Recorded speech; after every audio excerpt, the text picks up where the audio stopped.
niños, muy buenos días padres de familia, los saluda la maestra Lisbeth, les doy la bienvenida de nuevo a estas clases a distancia. Espero sus vacaciones hayan sido excelentes, hayan tenido la oportunidad de descansar y que se encuentren con buena salud. Me da mucho gusto estar de nuevo con ustedes. El día de hoy, martes 13 de abril del 2021, estamos iniciando con el tercer trimestre. Síganle echando las mismas ganas de siempre, no desistan por favor.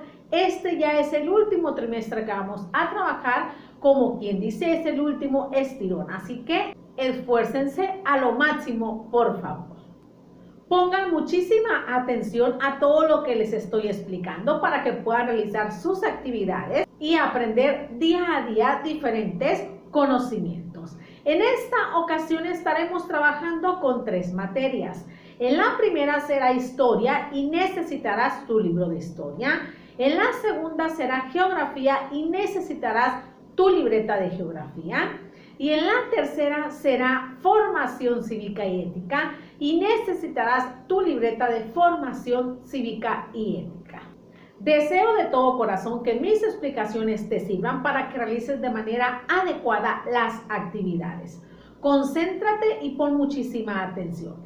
Recuerda que las evidencias deben tener título, instrucciones, fecha y tu nombre. La letra debe de ser clara y legible para poder calificar tus evidencias. Recuerda también enviar tus evidencias en el tiempo correcto. Sin más que decir, iniciamos con la clase del día de hoy. Deseo que tu día sea excelente. Me da mucho gusto saludarlos y estar de nuevo con ustedes. Comenzamos.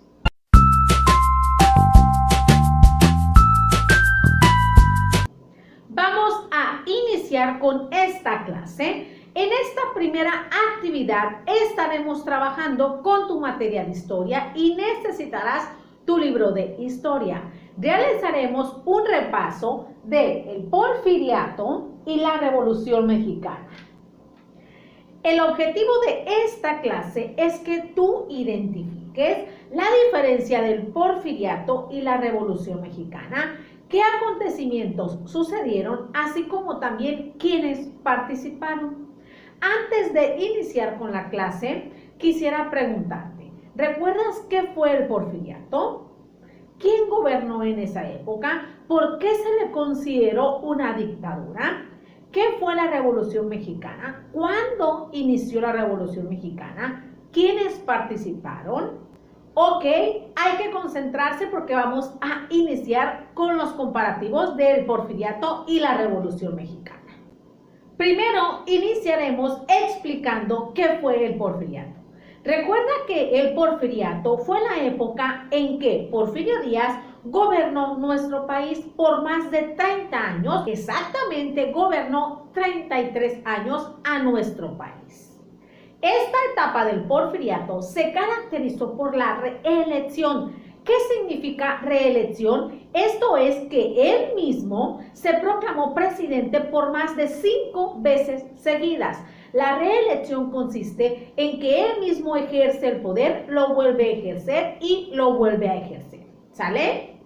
En esta época, el gobierno de Porfirio Díaz buscó diferentes inversiones extranjeras.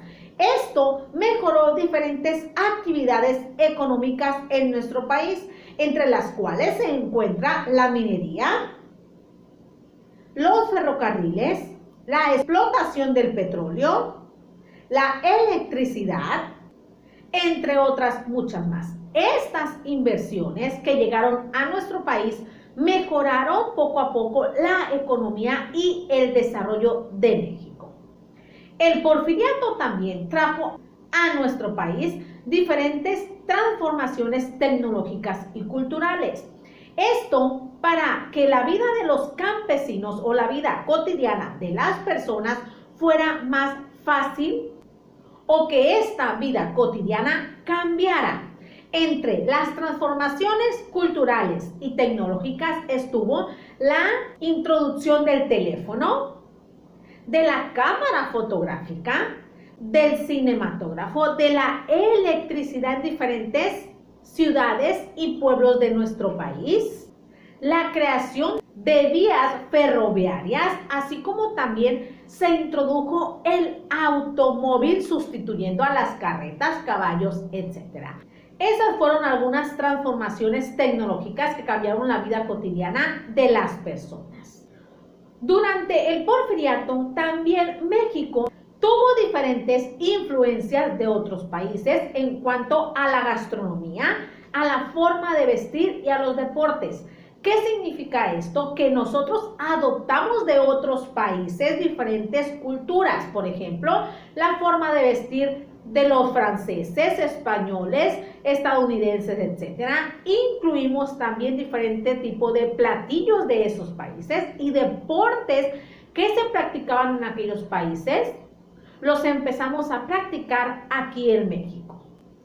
Al inicio de esta época del Porfiriato, no todo fue malo, ya que Porfirio Díaz buscó inversiones extranjeras, luchó porque el país estuviera en paz, reconcilió al gobierno y mejoró poquito la economía de nuestro país. Pero posteriormente, este gobierno de Porfirio Díaz se convirtió en una dictadura. ¿Por qué creen ustedes que se convirtió en una dictadura? Porque eliminó libertades de los mexicanos. Censuró a la prensa. ¿Qué quiere decir? Que los periódicos no podían expresar opiniones o sacar noticias que no les beneficiaran al país. Reprimió las propuestas o huelgas. En la época de Porfirio Díaz nadie podía salir a expresar su opinión ni hacer huelgas para luchar por sus derechos. Por eso se dice que reprimió huelgas o protestas.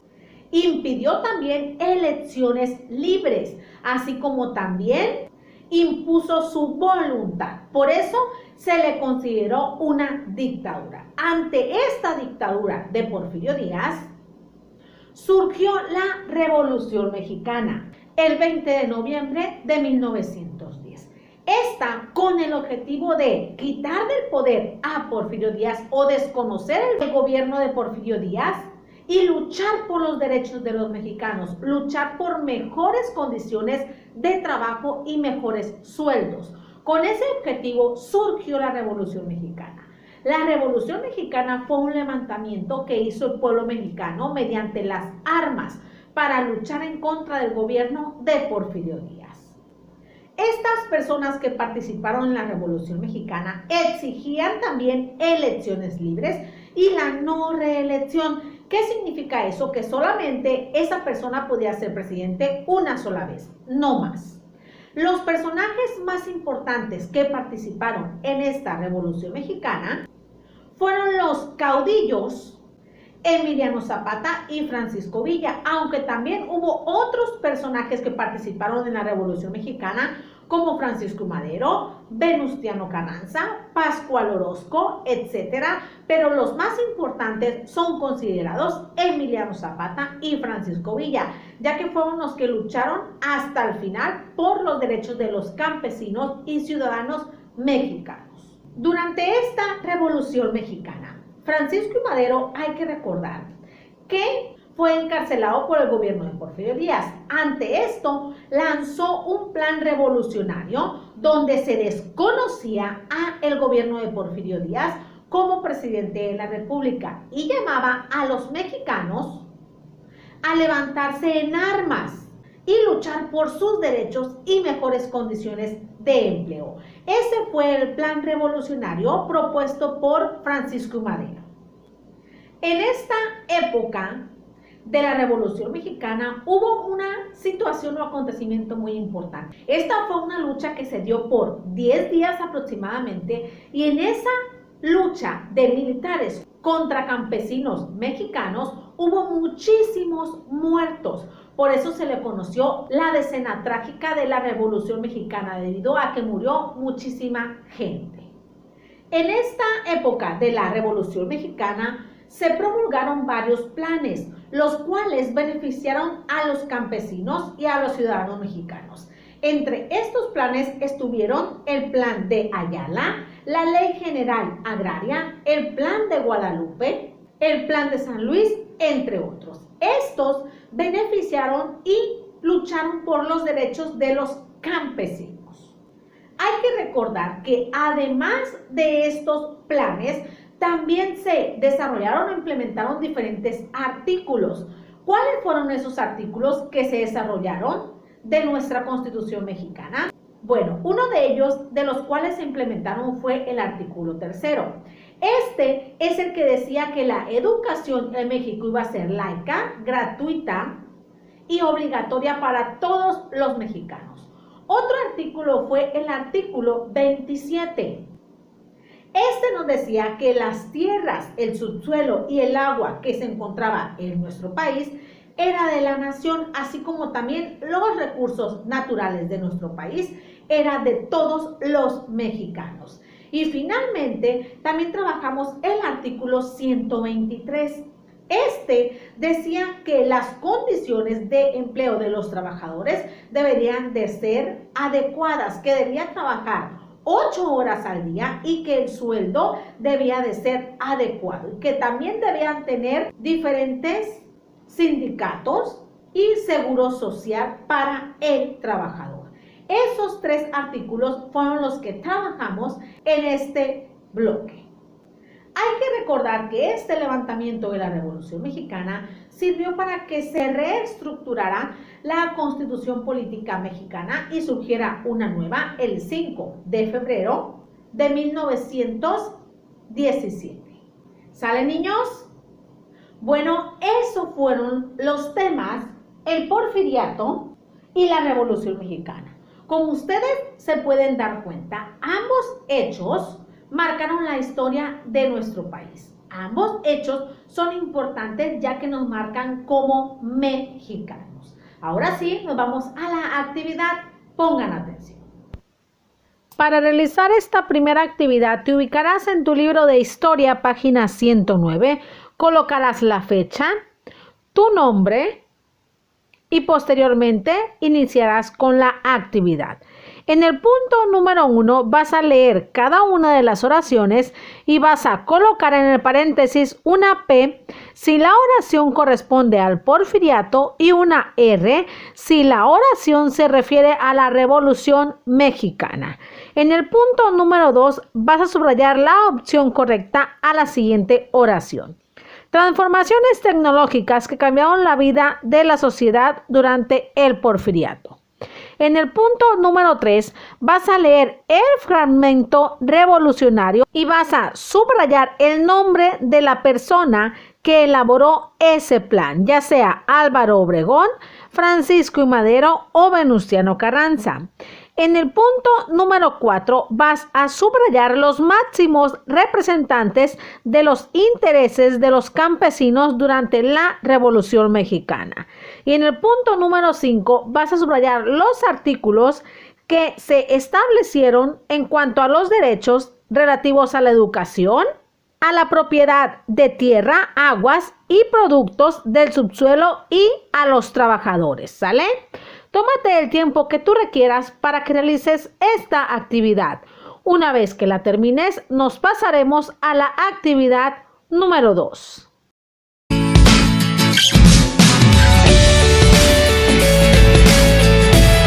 Muy bien, niños, vamos por su actividad número 2.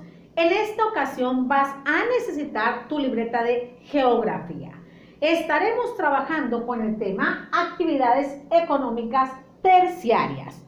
Lo primero que vas a realizar tú es la portada. ¿Qué significa portada? Que en una hoja completa tú vas a escribir trimestre número 3 o trimestre 3. La vas a decorar como tú gustes. Esto con el objetivo de que tú identifiques desde dónde inicia el trimestre 3. Te repito, antes de iniciar la actividad, tienes que realizar la portada del trimestre 3. Esto quiere decir que en una hoja completa tienes que escribir trimestre 3, trimestre número 3, como gustes. La vas a decorar como tú quieras, con el objetivo de que identifiques desde dónde inicia el trimestre número 3. ¿Sale? Bueno, el objetivo de esta actividad es que tú identifiques qué son las actividades económicas terciarias y cuáles son estas. y para qué nos pueden servir. Antes de iniciar la clase, quisiera preguntarte, ¿sabes lo que es el turismo, el comercio, los medios de transporte, los medios de comunicación o servicios financieros? ¿Para qué nos pueden servir cada uno de estos? Ok, te lo voy a explicar. Pon muchísima atención y no te saltes nada de este video. Para iniciar, ¿qué son las actividades económicas terciarias? ¿Para qué nos pueden servir estas?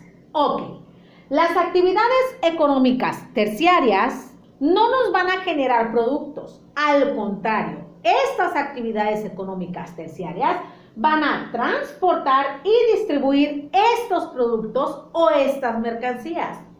Estas actividades económicas terciarias nos van a proporcionar servicios de comunicación y servicios profesionales. A diferencia de las actividades económicas primarias y secundarias, aquí no se van a elaborar mercancías, no se van a extraer recursos, no se van a explotar recursos naturales, no. Solamente nos vamos a encargar con estas actividades de transportar, distribuir, proporcionar servicios de comunicación y profesionales. ¿Sale? Hasta ahí vamos bien con las actividades económicas terciarias. Estas nos van a ayudar a nosotros, los seres humanos, a facilitarnos la vida. Nos van a ayudar a que nuestra vida sea más amena y con más facilidades. Entre las actividades económicas terciarias tenemos al comercio, turismo, medios de transporte, medios de comunicación y servicios financieros. Pero, ¿qué significa cada una de estas? Pon muchísima atención, yo te lo explico. El comercio se refiere a comprar y vender mercancía, comprar y vender un servicio o comprar y vender algún producto. En el comercio tienen que existir dos tipos de personas para que se lleve a cabo: el comerciante y el consumidor. El comerciante es la persona que va a vender ese servicio, producto o mercancía, y el consumidor somos las personas que lo vamos a comprar. ¿Sale? En este comercio existen dos tipos: interno y externo. El interno es cuando nosotros compramos o vendemos dentro del mismo país. Y el externo es cuando compramos o vendemos fuera del país. De México a Estados Unidos, de México a Canadá, de México a China, etc.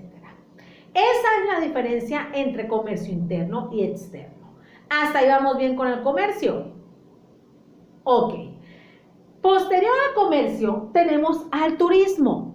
¿Qué es el turismo? Es cuando nosotros salimos de nuestro lugar habitual a visitar otros lugares, por ejemplo, playas, montañas, museos, etc. El turismo se considera cuando las personas se van de vacaciones a otro lado, a otro lugar, ya sea a un lugar de aventura, de negocios, cultural, etc. El chiste que el turismo es visitar otros lugares diferentes a tu lugar de origen. ¿Sale? Posterior al turismo tenemos a los medios de transporte. Los medios de transporte permiten trasladar y transportar a las mercancías, así como también a las personas. En estos medios de transporte se incluyen los aéreos, que son aviones, helicópteros, etc. Los terrestres, que son camiones, carros, etc. Y los marítimos, que son los barcos. Esos son los tipos de transporte. Y estos nos van a servir para transportar mercancía y para trasladar a las personas. Como se fijan, las tres actividades económicas terciarias son indispensables para nuestra vida diaria, porque estas tres que les acabo de mencionar nos hacen a nosotros la vida más fácil. Siguiendo con las actividades económicas terciarias, tenemos a los medios de comunicación. ¿Qué son los medios de comunicación o para qué nos pueden servir? Estos nos permiten a nosotros, las personas, comunicarnos con otras, ya sea que estén cerca o lejos. Mediante estos medios de comunicación, nosotros también podemos enviar documentos y siempre mantenernos comunicados con nuestros familiares. Aquí se incluye el teléfono, el celular, el correo, el internet, etc. Y son indispensables para mantenernos comunicados a todos los seres humanos. Y finalmente tenemos a los servicios financieros. ¿Qué significa servicios financieros? Estos se refieren a los servicios del banco y nos van a ayudar a nosotros a realizar cualquier movimiento con cuentas bancarias, realizar algún pago, hacer transacciones, etc. Mediante esos servicios financieros nosotros podemos ahorrar nuestro dinero en alguna cuenta bancaria. Como ustedes se pueden fijar, todas las actividades económicas terciarias son importantes. Cada una de ellas aporta algo a nuestra vida diaria. Y si una de estas no existiera, a lo mejor nuestra vida fuera un poquito más difícil. Por eso todas las actividades económicas terciarias llegaron a nuestra vida para mejorarla. Todos estos servicios profesionales que les acabo de mencionar son indispensables para nuestra vida, ya que todos estos permiten que las personas vivamos con distintas comodidades. Cada uno de los países tiene distintos desarrollos en cuanto a las actividades económicas terciarias. Algunos son más desarrollados que otros, pero tener estas actividades económicas terciarias ya es un gran avance para nuestra vida. ¿Sale, niños? Bueno, este fue el tema actividades económicas terciarias. Ahora con esta explicación vamos a la actividad, pongan atención. Para iniciar la realización de esta actividad, te ubicarás en tu libreta de geografía y colocarás la fecha, el título, instrucciones y tu nombre. Posteriormente realizarás la actividad. Tendrás que escribir en cada una de las oraciones la actividad económica terciaria a la que se refiere la descripción. Apóyate con las palabras que se encuentran en el recuadro. Tómate el tiempo que tú requieras para realizar esta actividad. Una vez que la termines, nos pasaremos a la actividad número 3.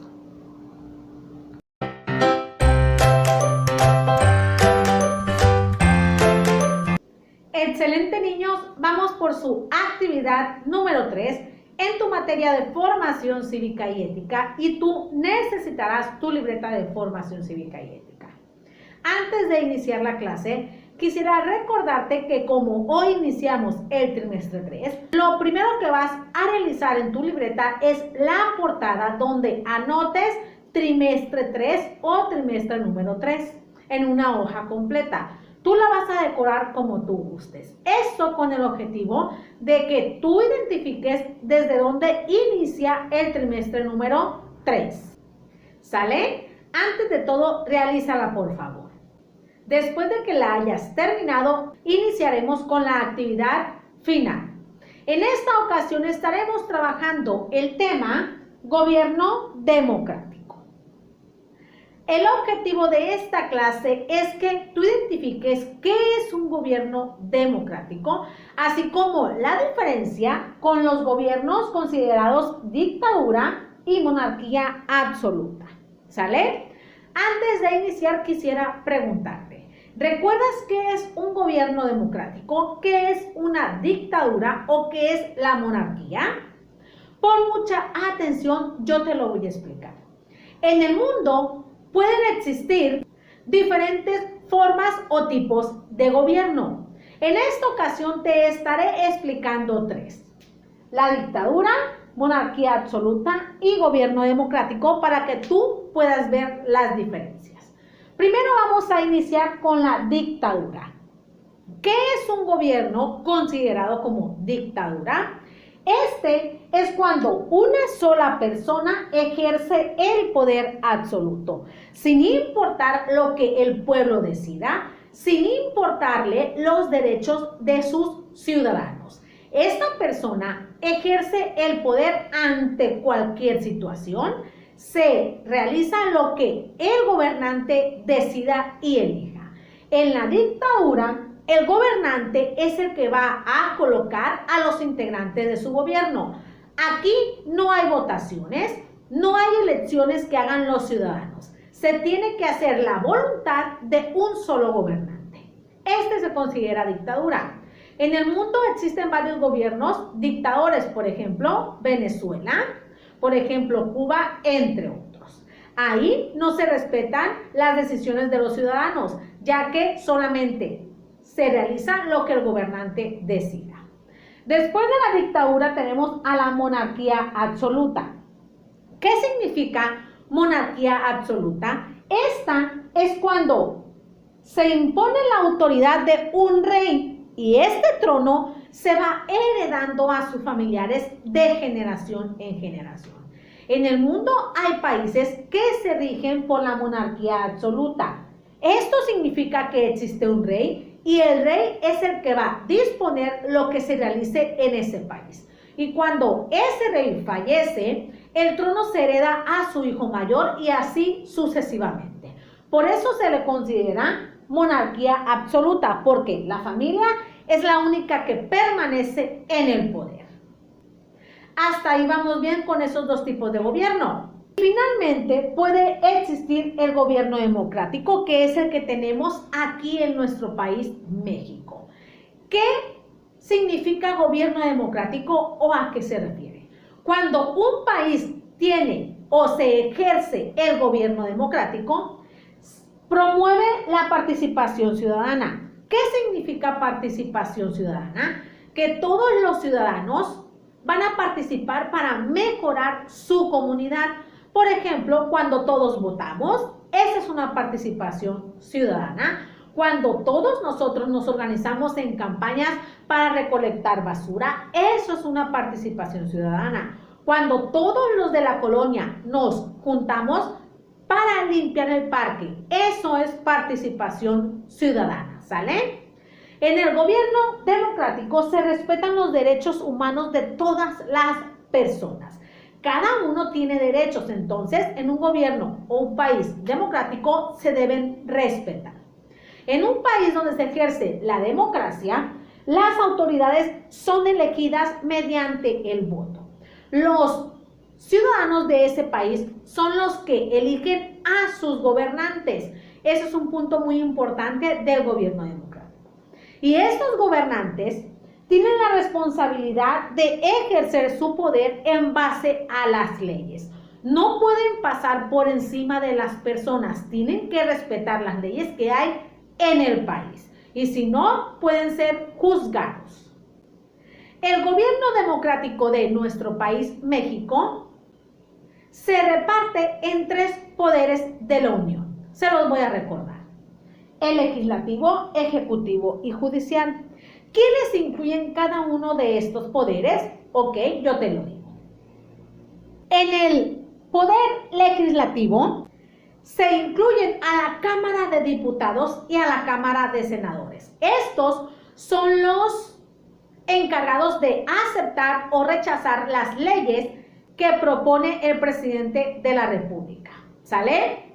Después tenemos al poder ejecutivo. Este lo incluye el presidente de la República a nivel federal. A nivel estado se encuentra el gobernador y a nivel municipio se encuentra el presidente municipal. Este poder ejecutivo está incluido por esas 3 personas en los diferentes niveles. ¿Sale? Y finalmente tenemos al poder judicial. Este está integrado por la Suprema Corte de la Justicia de nuestro país. Estos 3 poderes, como ustedes se dan cuenta, son muy importantes porque es la organización del gobierno democrático. Y son los encargados de vigilar que las leyes se cumplan en nuestro país. Nuestra República Mexicana, hay que recordar también que está formada por 31 estados y un distrito federal. Cada uno de estos estados, niños, tiene que tener un gobernador. El gobernador es el que gobierna, vaya la redundancia, el estado. Cada estado también tiene que estar distribuidos en municipios. Estos municipios son comandados por los presidentes municipales. El único que no está dividido en municipios es el Distrito Federal. Este está dividido en delegaciones debido a que es considerado un distrito federal. ¿Hasta ahí vamos bien? Hay que recordar que para que se pueda ejercer un gobierno democrático también debe de existir la participación ciudadana. Como les decía, la participación ciudadana es la participación de todas las personas para mejorar a la comunidad, por ejemplo, campañas, las votaciones, etc.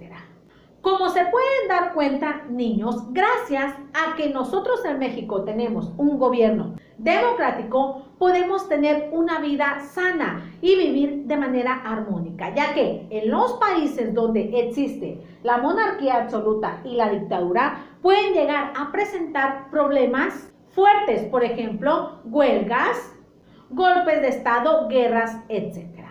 El gobierno democrático es el encargado de respetar lo que decida el pueblo. Así que, para mi punto de vista, es el mejor tipo de gobierno que se puede implementar en los países, ya que este es el encargado de respetar los derechos de todos los ciudadanos y que las leyes se cumplan al pie de la letra. ¿Sale, niños? Bueno, este fue el tema gobierno democrático y otros tipos de gobierno que existen en algunos países. Ahora vamos a pasar a la actividad. Pongan atención. Para realizar esta última actividad, te ubicarás en tu libreta de formación cívica y ética. Colocarás la fecha, el título, instrucciones y tu nombre. Posteriormente realizarás la actividad. En el punto número 1 vas a escribir en cada una de las descripciones si corresponde a gobierno democrático, monarquía absoluta o a una dictadura según lo que te describa cada oración. En el punto número 2 vas a colocar una palomita en las expresiones que se relacionen con la participación ciudadana. Tómate el tiempo que tú requieras para realizar esta última actividad. Excelente, niños, han llegado al final de sus clases. Excelente, niños, han llegado al final de sus clases. Me dio mucho gusto saludarlos de nuevo. Espero y su día sea excelente y mis explicaciones te sirvan para que puedas aprender y realizar tus actividades. Recuerda que espero las evidencias en el transcurso del día. Cuídate mucho y cuida mucho a tu familia. Nos vemos el día de mañana. Te mando un fuerte abrazo y un beso de parte de tu maestra. Chao.